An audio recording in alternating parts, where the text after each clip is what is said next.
femme venait de déménager quand elle découvrit quelque chose de terrifiant. Le voisin d'en face avait un passe-temps particulier. Grâce à une position géographique avantageuse, les deux personnes voyaient tout, et Jenny, qui en était affectée, se sentait troublée intérieurement. Après s'être soigneusement préparée, elle mit les vêtements qu'elle venait d'acheter, prête à faire une surprise à son petit ami. Elle entra dans la chambre. Son petit ami était déjà endormi. Le lendemain, elle raconta à sa collègue ce que faisaient les voisins. Mais sa collègue trouvait cela normal, car certaines personnes aiment être observées. Jenny approuva après l'avoir entendu. Peut-être que cela pourrait même améliorer leur relation. Dès lors, les deux admiraient chaque jour depuis leur fenêtre. Jusqu'à ce jour où Jenny regarda son petit ami à côté d'elle. Elle alla dans la cuisine, déçue, et à ce moment-là, la scène d'en face attira de nouveau son regard. Lucie d'en face sortait justement, ce qui fut remarqué par Jenny qui observait. Manifestement, Lucie allait s'absenter quelques jours. Jenny, l'ayant découvert, se sentit heureuse, puis elle regarda de nouveau en face. L'apparence de l'homme la faisait se sentir très excitée. Pour mieux voir, ils achetèrent une paire de jumelles. Ce jour-là, ils virent une nouvelle personne en face. Clairement, c'était quelqu'un que l'homme cachait à Lucie. Peu après,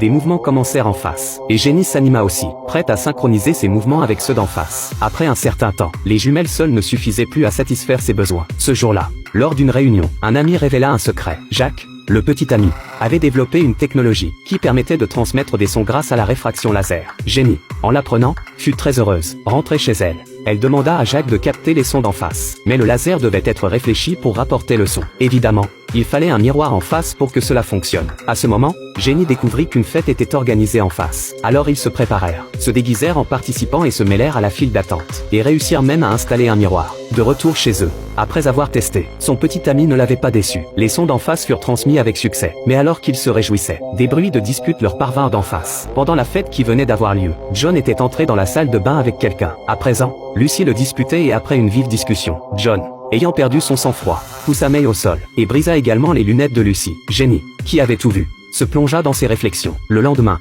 elle manquait d'énergie au travail. Mais à ce moment, elle découvrit par hasard que Lucie d'en face était venue. En tant qu'ophtalmologiste, Jenny engagea rapidement la conversation avec Lucie et réussit à lui prescrire une nouvelle paire de lunettes. Cependant, leur relation ne s'arrêta pas là. Au contraire, elles développèrent une complicité particulière. En partant, Jenny lui donna sa carte et lui proposa un spa le week-end.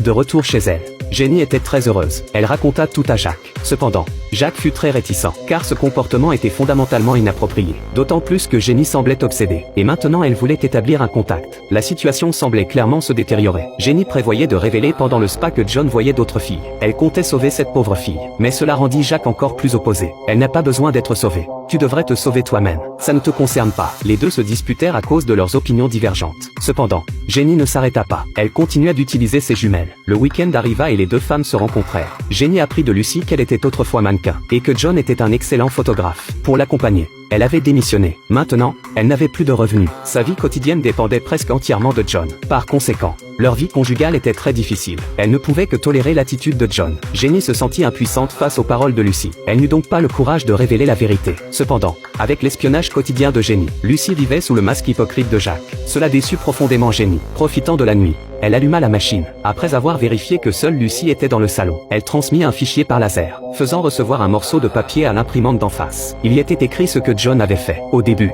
Lucie n'y prêta pas attention, et Jenny, pour dévoiler la vérité, lui dit que si elle ne la croyait pas, elle devrait fouiller la poubelle. Lucie était un peu confuse à ce moment-là. Après avoir trouvé les preuves, elle s'effondra presque. Et à ce moment-là, Jacques réalisa soudain qu'en voyant Daisy influencer la vie des autres, il pensait que Daisy était presque irrécupérable. Mais à ce moment, Daisy était trop préoccupée pour s'en soucier, car May avait saisi un couteau, et s'approchait de Shuai. Heureusement, ce n'était qu'une feinte. Lucie ne pouvait toujours pas se décider, et poussa enfin un soupir de soulagement. Mais Jenny influençait de plus en plus, ce que Jacques ne pouvait pas comprendre.